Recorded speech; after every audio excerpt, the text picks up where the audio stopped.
Matapos ang makasaysayang paghatol ng impeachment court, tanggal na sa pwesto si Chief Justice Renato Corona. 20 senador ang bumotong guilty ang punong mahistrado sa Article 2 ng impeachment complaint laban sa kanya. Naging batayan ng mga senador ang hindi kumpletong pagdedeklara ni Corona ng kanyang mga dollar at peso accounts sa kanyang SALN. May news to go si Sherry Ann Torres. Article 2, 20 senators find the Chief Justice of the Supreme Court, Renato C. Corona, guilty as charged. And 3 senators not guilty. Now, therefore, be it adjudged, that Renato C. Corona be, and is hereby convicted of the charge against him in Article Roman numeral 2 of the Articles of Impeachment, so ordered. Guilty. Ito ang makasaysayang hatol ng Senado sa Article 2 o SALN issue sa impeachment case laban sa punong maestrado ng Korte Suprema na si Renato Corona. Ang 20 guilty vote, higit pa sa kailangang 2/3 vote ng impeachment court para sa conviction.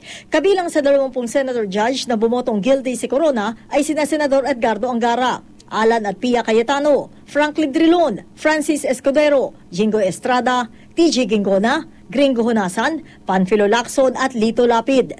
Guilty rin ang hatol ni na Senadora Loren Legarda, Serge Osmeña, Francis Pangilinan, Coco Pimentel, Ralph Recto, Bong Revilla, Tito Soto, Antonio Trillanes IV, Manny Villar at si Presiding Officer Juan Ponce Enrile. 3 naman ang bumoto para sa acquittal ng punong maestrado, sina Senador Joker Arroyo, Miriam Defensor Santiago at Bongbong Marcos. Ang guilty vote ng karamihan sa mga senator judge sumentro sa hindi pagdedeklara ni Corona sa SALN ng kanyang dollar accounts dahil sa confidentiality provision ng Foreign Currency Deposits Act.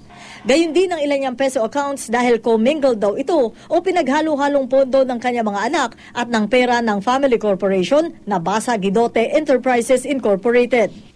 Chief Justice Renato Corona at one point had $3,977,790.87. At a given time, he had 91,280,499 pesos and 22 centavos. If you ask me, so what is the difference between 3.9 million and 2.4 million US dollars? Between 91 million pesos and 80.7 million pesos? My answer is a lot of money. He also taught commercial law, taxation and corporate law at the Ateneo de Manila University for 17 years.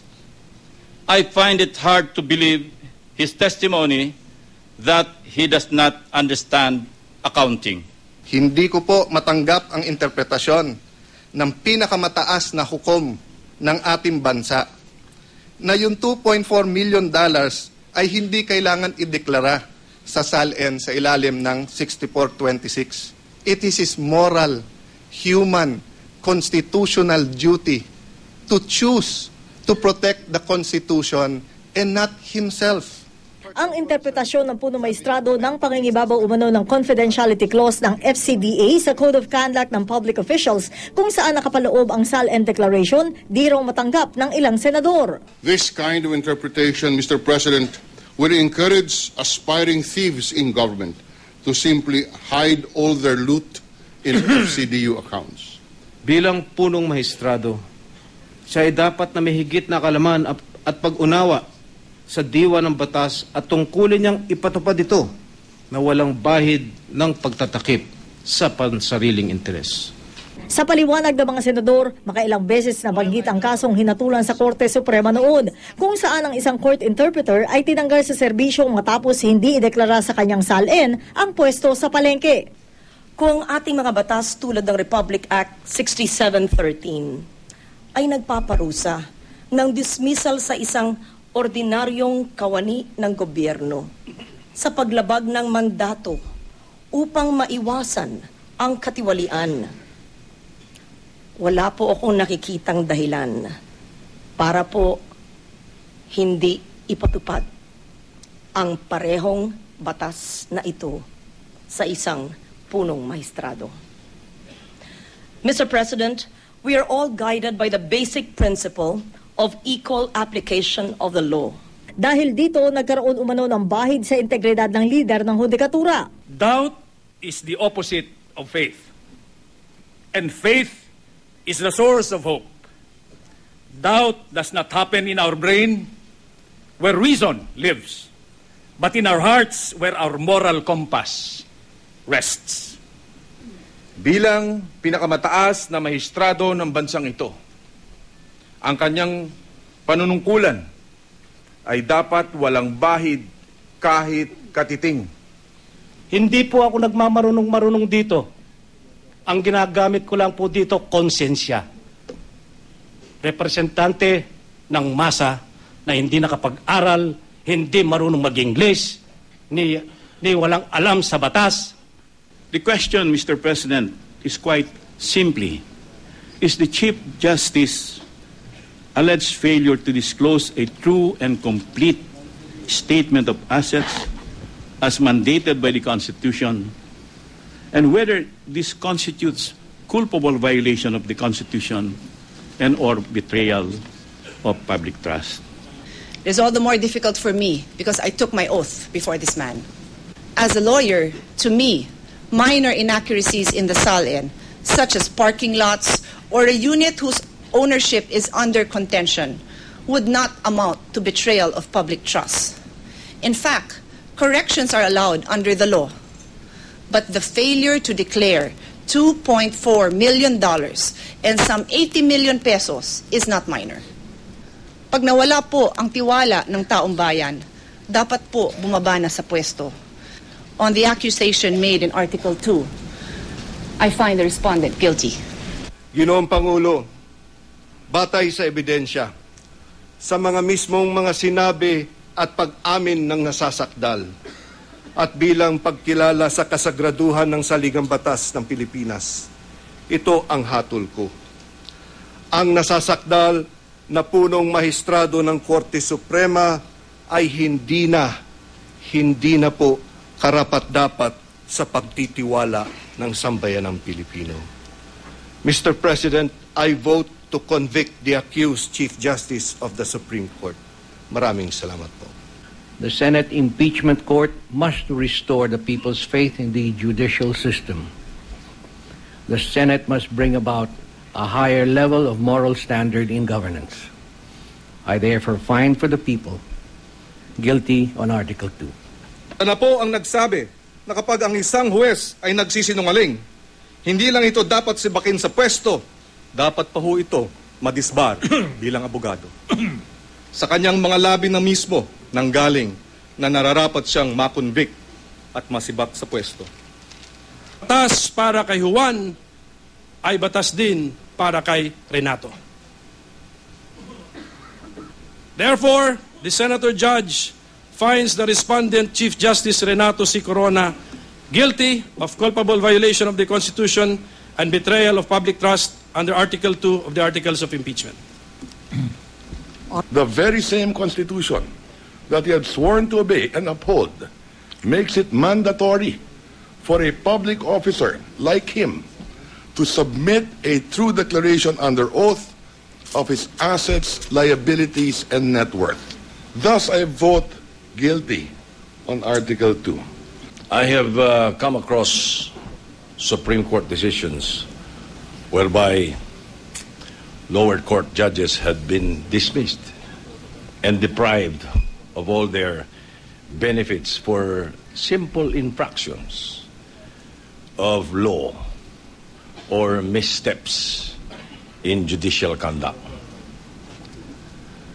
Question: should the same strict measures ought to be applied to the members of the Supreme Court? The answer depends on who you ask. So I put that aside. Let's put that aside. I have heard their decision, and for them, I vote guilty. My verdict is guilty. A conviction signifies that we have considerably raised the standards for a Chief Justice of our Supreme Court.